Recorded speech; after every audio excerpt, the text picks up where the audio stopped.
Welcome to the Rim Brake Rodeo. We hope this video helps.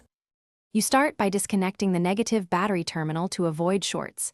This step keeps you safe and protects the car's electronics. Next, use a plastic pry tool and work around the dash edges.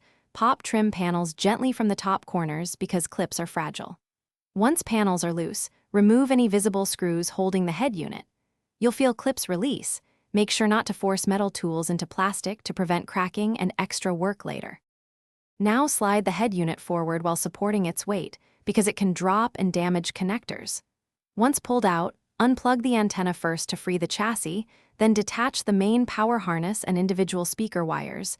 Press each tab and pull straight.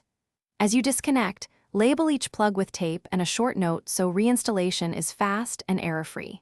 If the unit resists, double-check for hidden screws behind ashtrays or climate panels. To finish, inspect every connector and socket for bent pins, corrosion, or debris.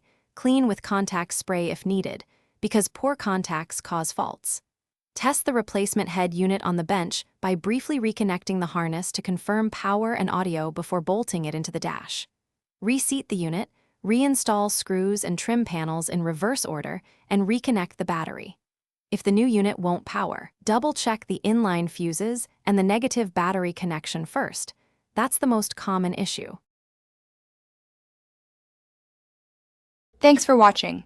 Consider subscribing if we helped you.